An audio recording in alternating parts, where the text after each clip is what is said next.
Straight talk from Israel. You're listening to Israel News Talk Radio. 5, 4, 3, 2, 1. You're listening to Israel News Talk Radio. Straight talk from Israel.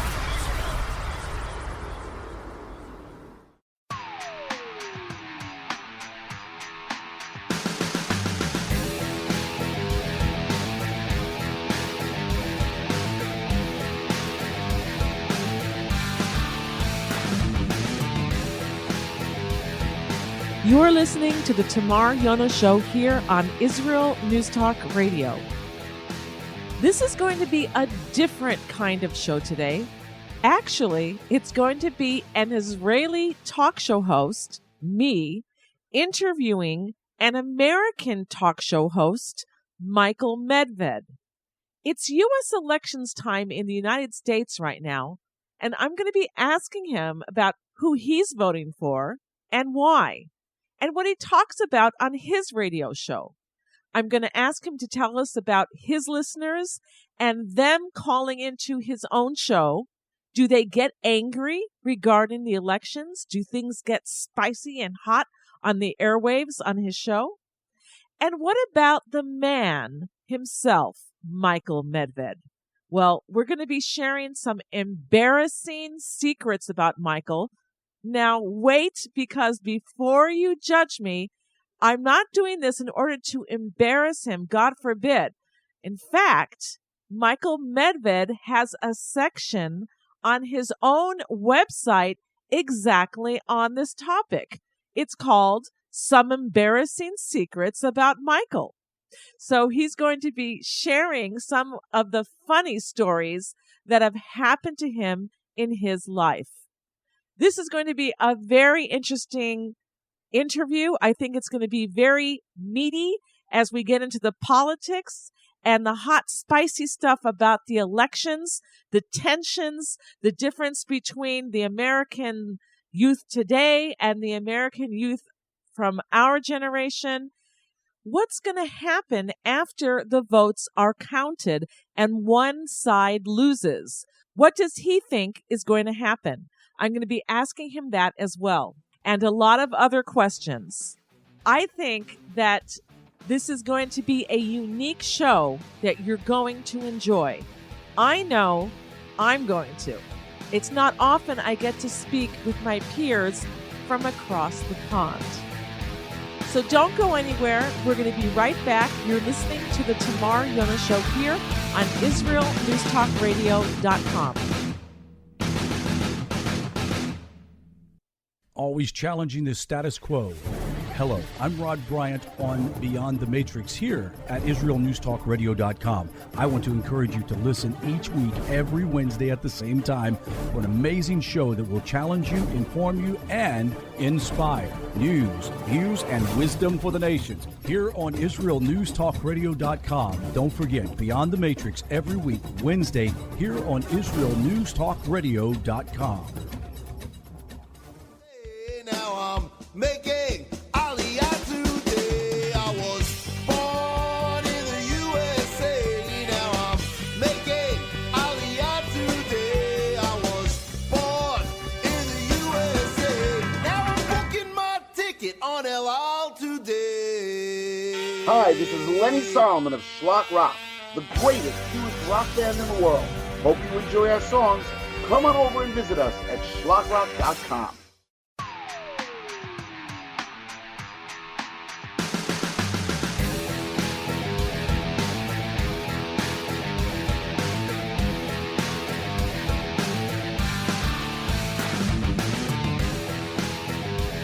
Michael Medved is a nationally syndicated radio talk show host in the United States.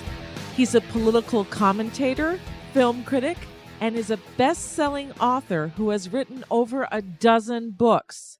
His talk show, The Michael Medved Show, is syndicated via the Genesis Communications Network. It is to my great joy to welcome to the show Michael Medved. Shalom and Boker Tov. Hi, Michael. the Americans today are in the midst of an election frenzy, almost verging on a modern day civil war, splitting states and ideologies. So, if you don't mind, briefly, can you share with us who you're going to be voting for and why? Yeah, it's difficult for me because so many of my friends are on the other side. I don't think our family is divided on this particularly, but I'm voting for Vice President Biden to try to bring our country back to normal. And I have never been a fan of President Trump. And I'm a fan of some of the things he's done, like moving the embassy in Yerushalayim. And I'm a fan of at least the Bahrain and the United Arab Emirates deal. The Sudan deal, I think, is much more questionable, and we'll see how that works out. But one can acknowledge that there are things that President Trump has done that have been good, but his overall impact on the country has been extraordinarily negative. Like what? And the main reason is just dividing the country to an extent that it has not been divided before. And it's not over any profound issues, because he doesn't have any commitment to any profound issues.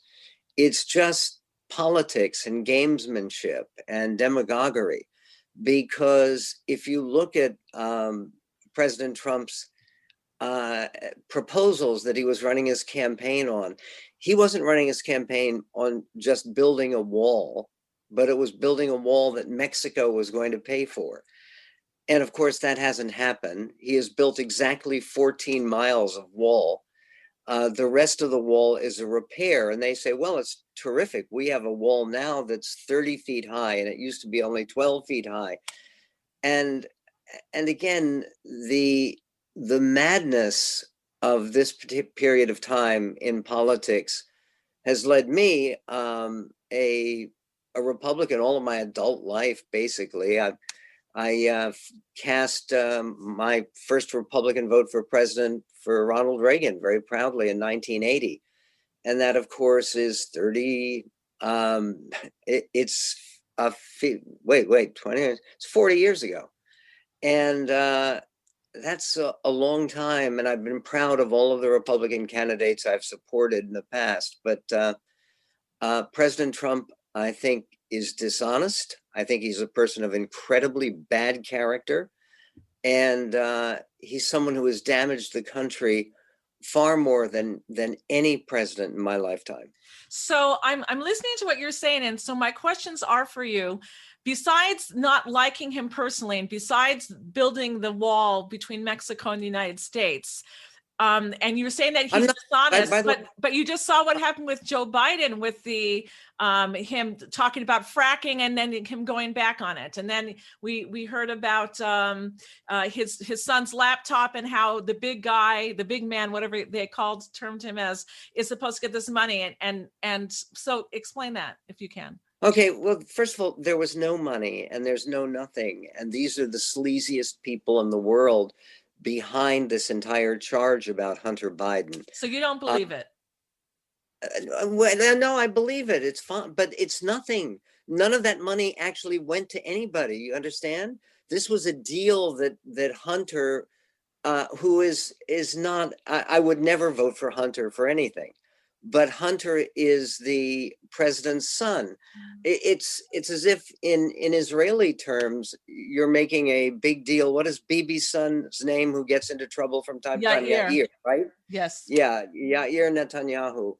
I'm not voting for Yair. I'm not voting for Hunter. I'm voting for Vice President Biden. And he, by the way, has released his tax returns. And he's done so for 20 years. Obama never released his birth certificate. Yes, he did. Of course, that was a birth registration, and there are that by the way. But to go back to President Trump, it's not a question of disliking him personally. It's a question of what his candidacy means and what it's about. When he was running for president the first time, actually it was the second time. He ran for president the first time in 2000 as a Reform Party candidate, but people forgot about that whole thing. But he's been playing with this idea of running for president for a long time. And then people may remember in 2012, he had one issue and one issue only, and you brought it up, Tamar. It was the issue of the birth certificate, which was insane and nutty. There is a zero, not one fleck, not one iota of evidence that Barack Obama was born anywhere other than Hawaii in August of 1961. And in fact, it was announced in both the local Hawaii papers at the time of his birth. And at that time, people may remember, 1961, they did not have easy jet travel. And to go from Hawaii to Kenya to give birth for this 18-year-old mother who knew no one in Kenya and had no connection with anyone in Kenya, for her to go there it was insane. And yet he exploited that thing, knowing that it was false, and he did so for 5 years. And you know what? We only have 5 minutes left to this segment. I want to move on because I want to hear your views about many things, not just this. There's a lot of hatred between the Trump supporters and between the Biden supporters. And I have to say that I'm leaning towards the Trump side because I see what he's done for Israel. I believe he's an American patriot. I like somebody who's not part of the swamp, the old time politicians who are groomed and whatever. But there seems to be, I can even speak personally from my own family. If I talk anything about Trump, my side of the family that's voting for Biden call him a Nazi, a racist. They call anybody who votes for Trump a racist. You can't. I find it difficult, and so do many others, by the way, just to have a conversation, discuss the facts, discuss policy. On the conservative side, we feel that there's no room for dialogue, that there's this hatred and it's almost going to a civil war. What's your opinion on that? I think that to some extent is true. And it certainly hasn't been true in my life. I work with and am friends with and daven with people who greatly admire President Trump and are voting for him enthusiastically. And I think it's easier not to talk about that, frankly. I don't think that people who are voting for President Trump are necessarily bad people, but I think that the people who are among the worst in America and the least committed to democratic norms are overwhelmingly on the Trump side of things. And one of the problems, and again, has nothing to do with his personality or his style. It has to do with his substance.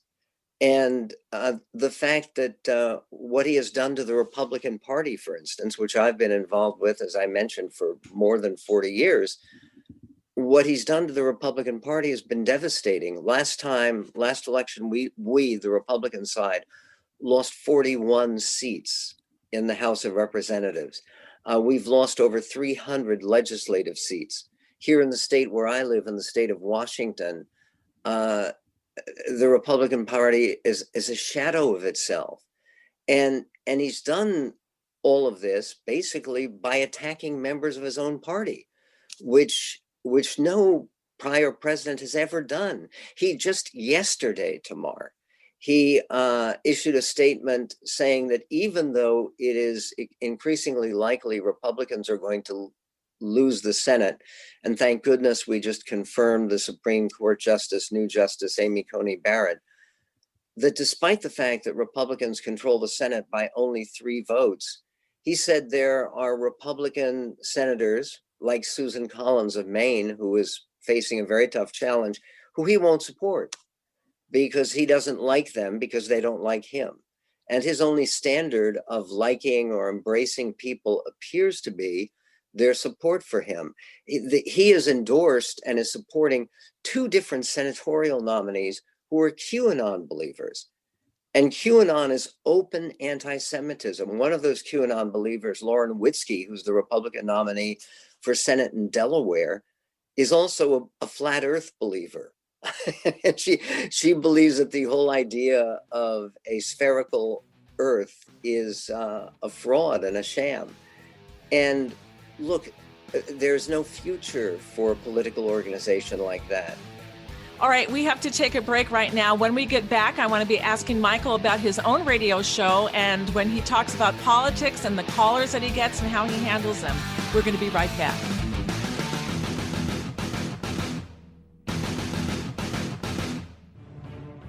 Be smart. Listen to Israel News Talk Radio in the background while you work and get the latest news and commentary from Israel.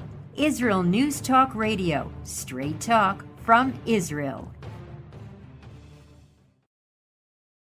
Shalom, everybody. Making a difference often takes just one moment and one person at a time. I am Orly Benny Davis, your show host on Israel News Talk Radios from Jerusalem with love.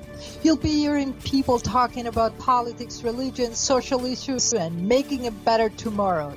Join me, Orly Benny Davis, for God and Country. From Jerusalem with love. Wednesdays on Israel News Talk Radio.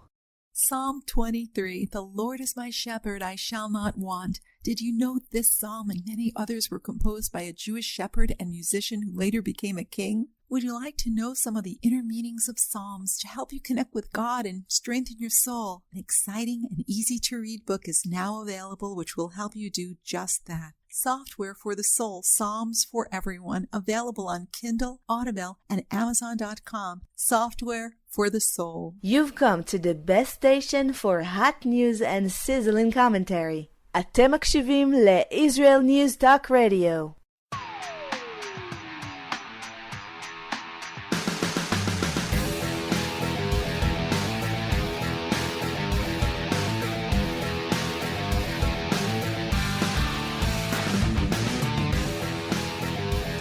We're back here at the Tamar Yonah Show on IsraelNewsTalkRadio.com. Our guest is Michael Medved, and he is a radio talk show host, columnist, and the author of over a dozen books, including What Really Happened to the Class of 65, The American Miracle, Divine Providence, and the Rise of the Republic, and God's Hand on America, Divine Providence in the Modern Era.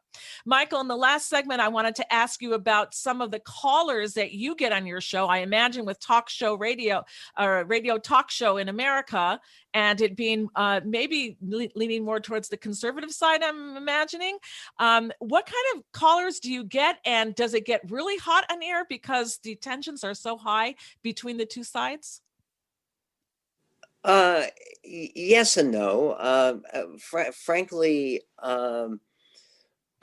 during the campaign season, we've been leaning toward guests, and very often guests that I disagree with. It's one of the things that I like to do because, I mean, I think that as civil conversation and substantive disagreement is essential for a well-functioning democratic republic, which for most of our history we've had in the United States of America. And one of the things that I think a lot of people probably don't get unless you actually live here is to understand that the support for Trump, one keeps hearing about how it's so overwhelming among Republicans. The most recent polling, if you do an average of the polling, shows that right now there are 2% of self-identified Democrats, 2% who are supporting Trump. There are 7% of self-identified Republicans, like me, who are supporting Vice President Biden, and another 2% of self-identified Republicans who are supporting third-party candidates, who are really very insignificant this year in the United States.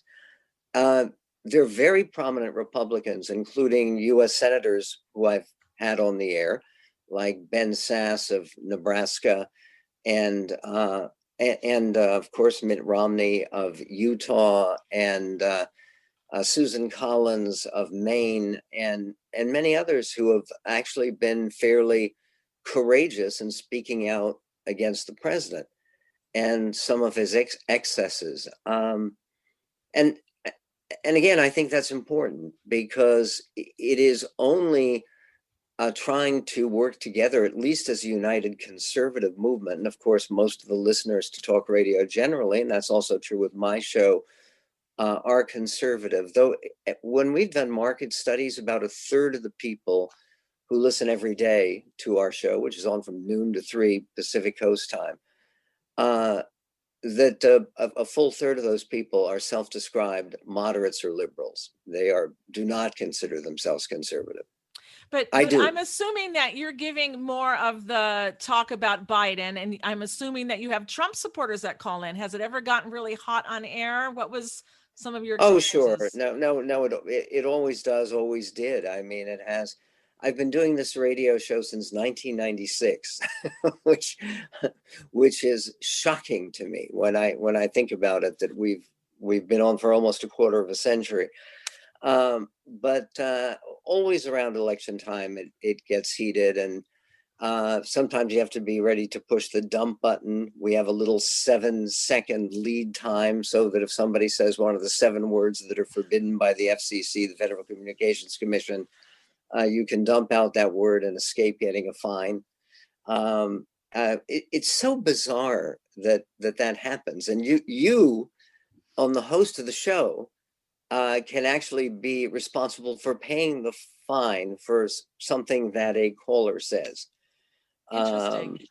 Yeah, don't worry, I won't use any of those words. And yet you want the ratings too. You know, when it gets hot and exciting, that's when you get the ratings also. All right, so let me ask you this, because I left America when I was 18 years old, and I see things through a different lens than people who are living inside the bubble or inside the country there.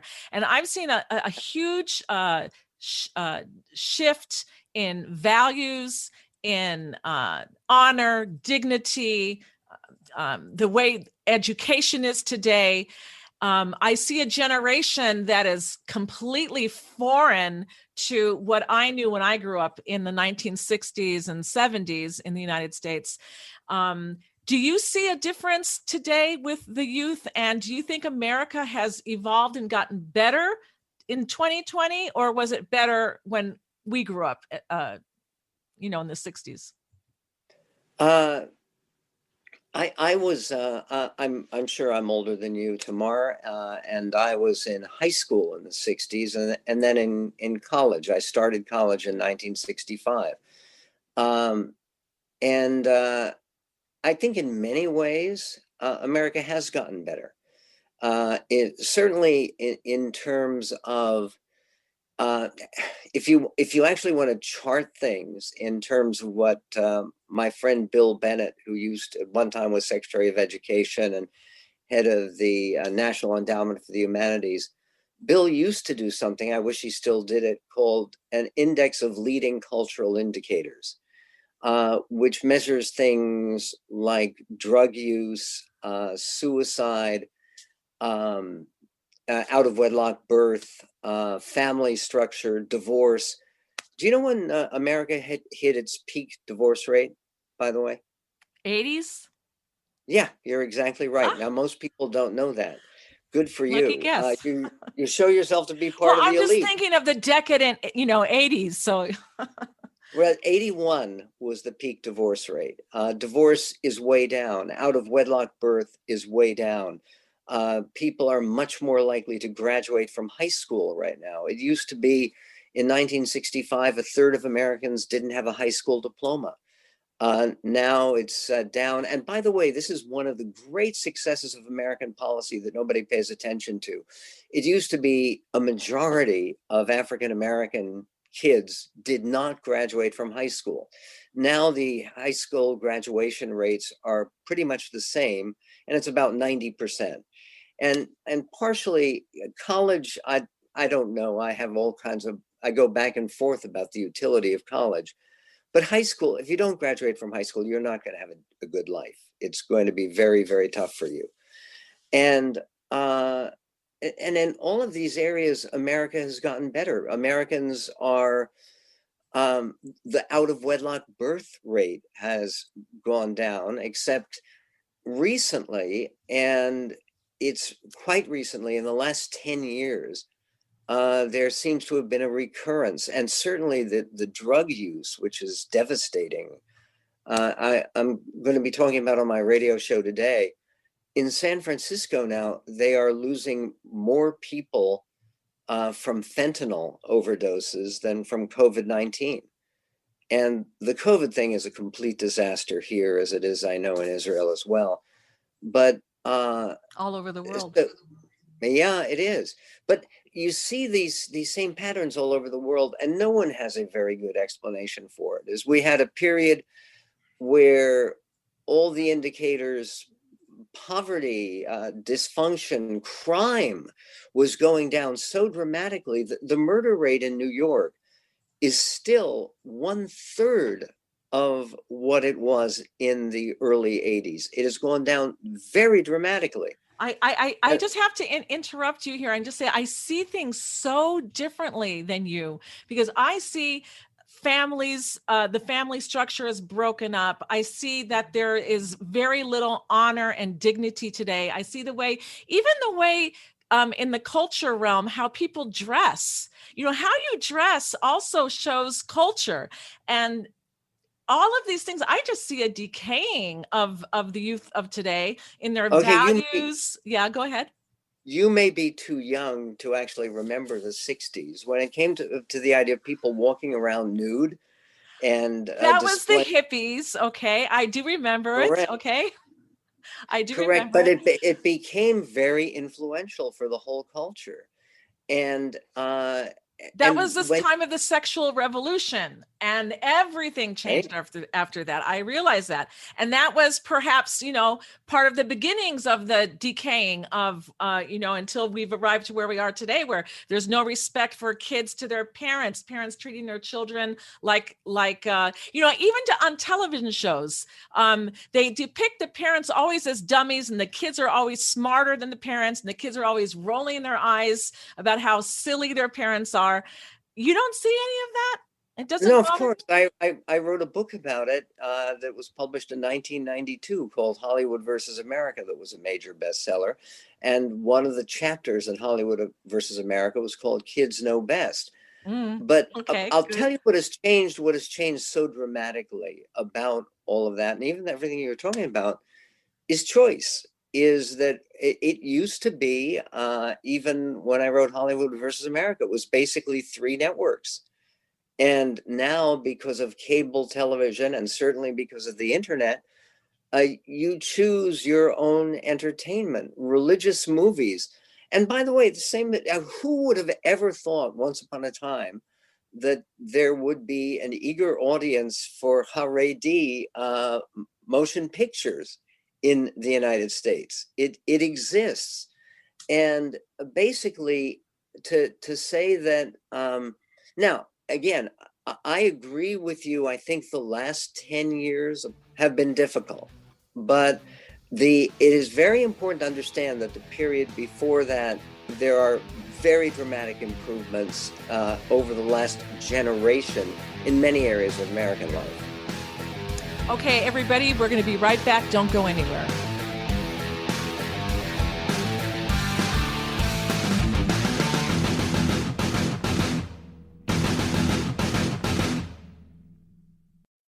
You're listening to Israel News Talk Radio. This is Shai Ben-Tekoa, and each week I'll be webcasting to you from Judea, origin of the word Jew, a people besieged and beleaguered in every generation. Nazi Germany's but a memory, but in its place the world invented the phantom Palestinians as this generation's internationally authorized Jew killers. Tune in for a different slant on life in Israel, Phantom Nation, every Monday. Hi, I'm Rabbi David Aaron. The soul basics are the most profound, the most essential, and yet often the most neglected in our education. Join me for Soul Talk on Israel's News Talk Radio and discover the secrets to love, spiritual growth, and personal power.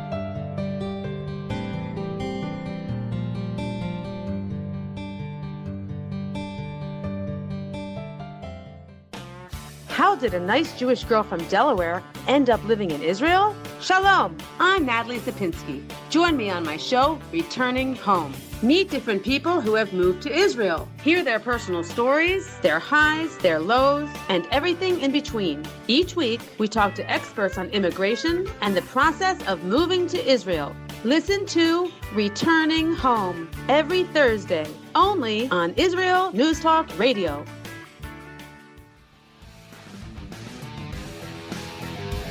All right, we are back at the Tamar Yonah Show on IsraelNewsTalkRadio.com. Our guest is Michael Medved. He's a radio talk show host, columnist, and author of over a dozen books, some of which we talked about in the last segment. And Michael, I was on your website, and you have a very cute segment there, which is talking about some of your most embarrassing moments that no one ever knew, like the secrets of Michael Medved.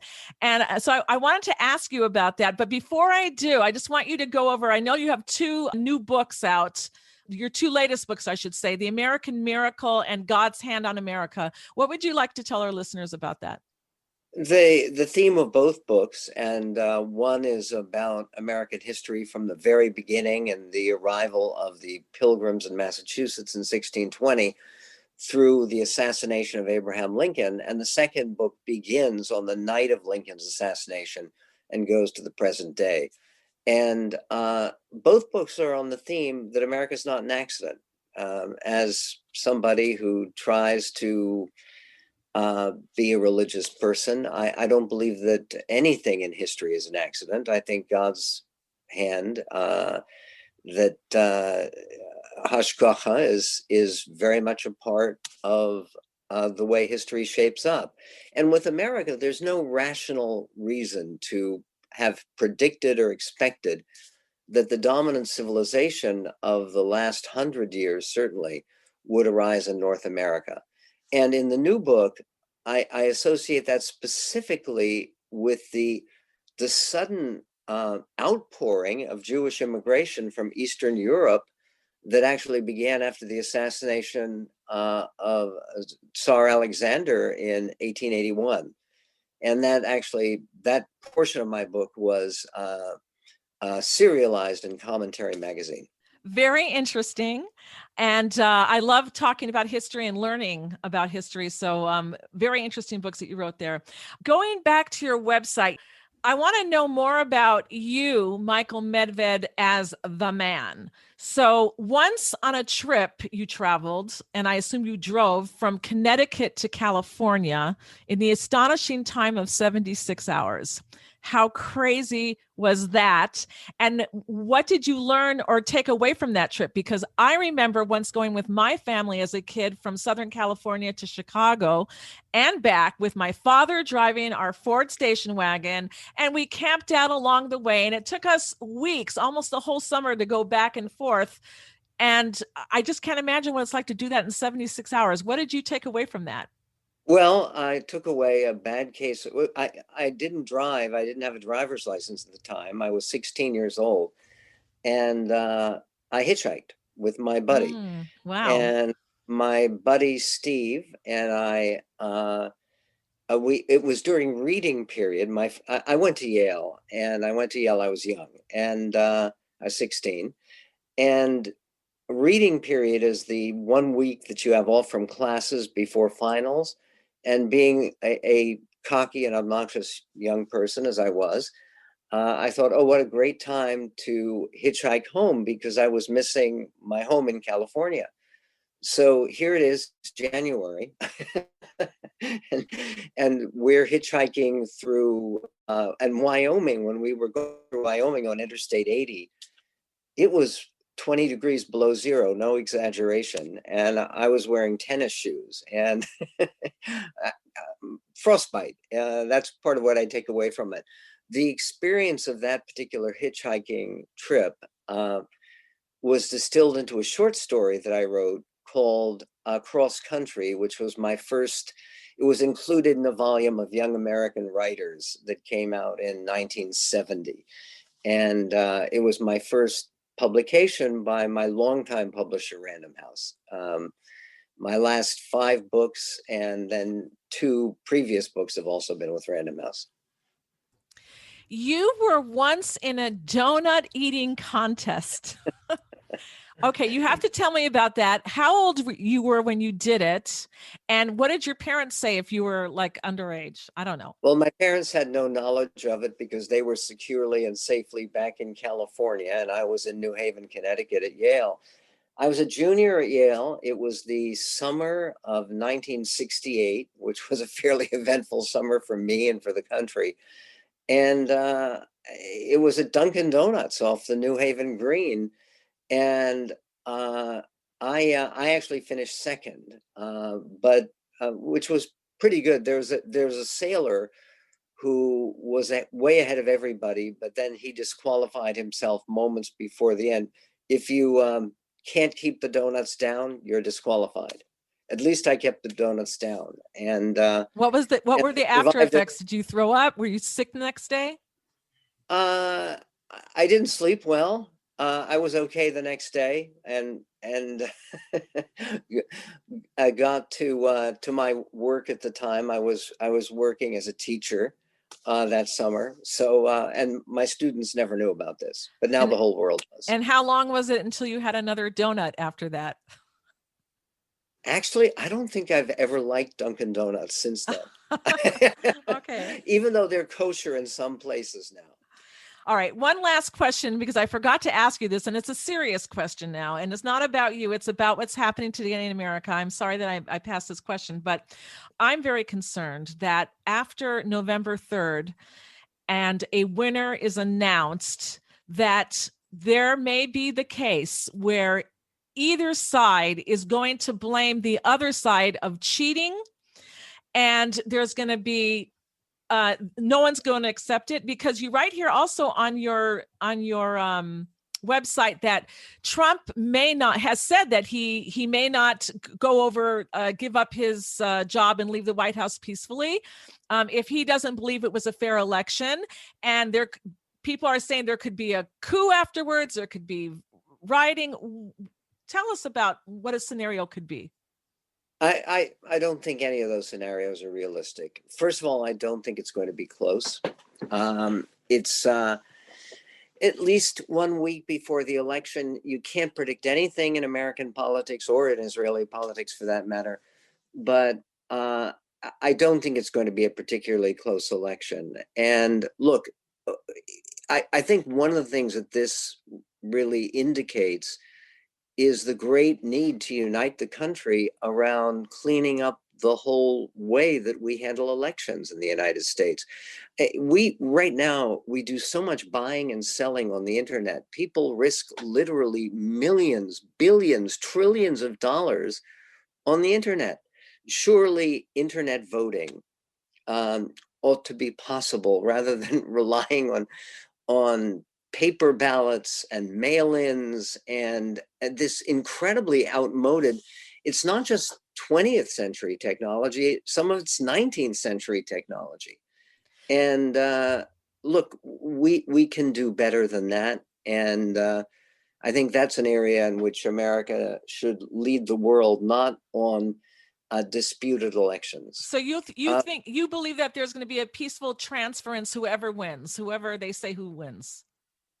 Yeah, and I think because enough of the people around President Trump, like the vice president, like his chief of staff, Mark Meadows, even though the word is that if Trump wins, that Mark Meadows will be fired, who knows? But I think there are enough patriotic people around President Trump that this talk of resisting a clear vote by the people of the United States. Now, if the most unlikely of all events happens, if Trump wins the popular vote and Biden, however, scrapes together a bare electoral college majority, I think that, but that's extraordinarily unlikely. In fact, I was looking at 538, which does a pretty good job of ranking these things. They viewed the chances of that happening as below 1 in 200. So I think that's most unlikely. Do you have any predictions who you think is going to win?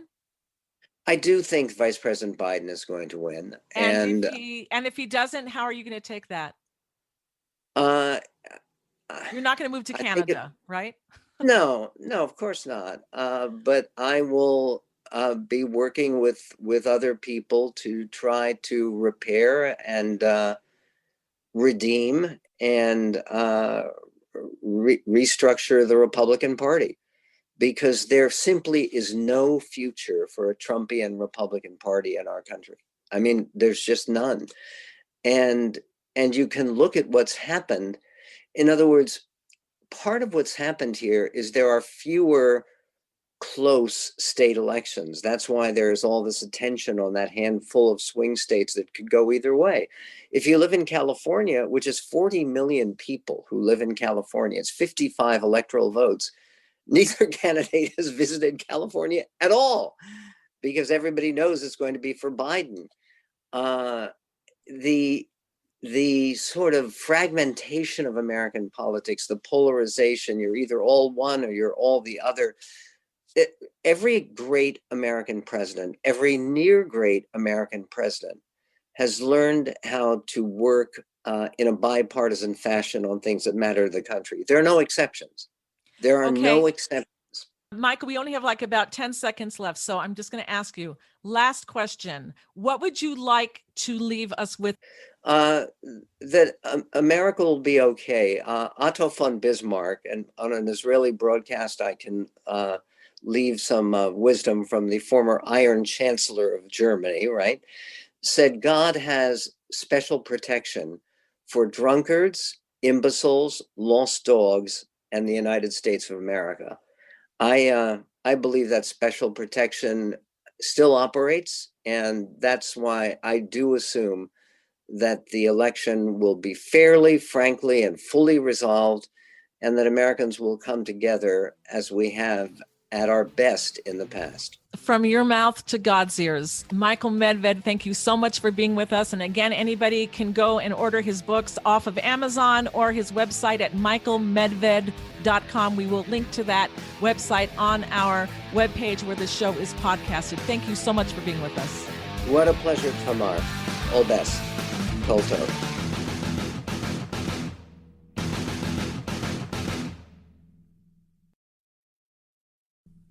Israel News Talk Radio's chat room. Just click the orange button at the top of the IsraelNewsTalkRadio.home page, log in as yourself or an anonymous guest, and join in on the fun.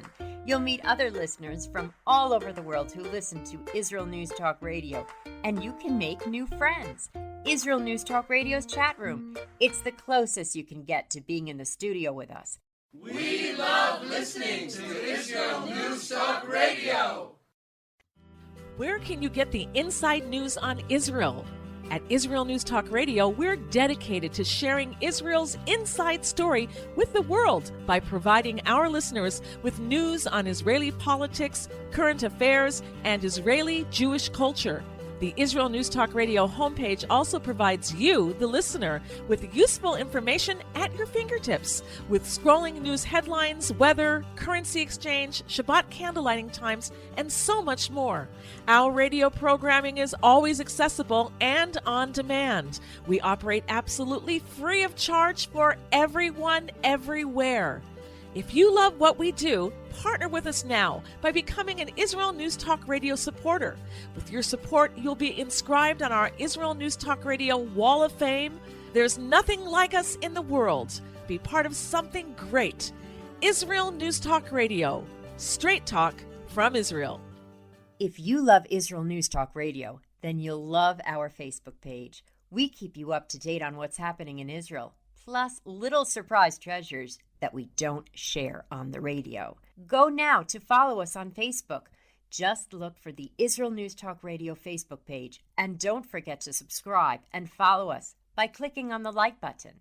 We post great stuff there that you'll want to share. Israel News Talk Radio on Facebook and Israel News Radio on Twitter. News, opinion, and more. You're listening to Israel News Talk Radio.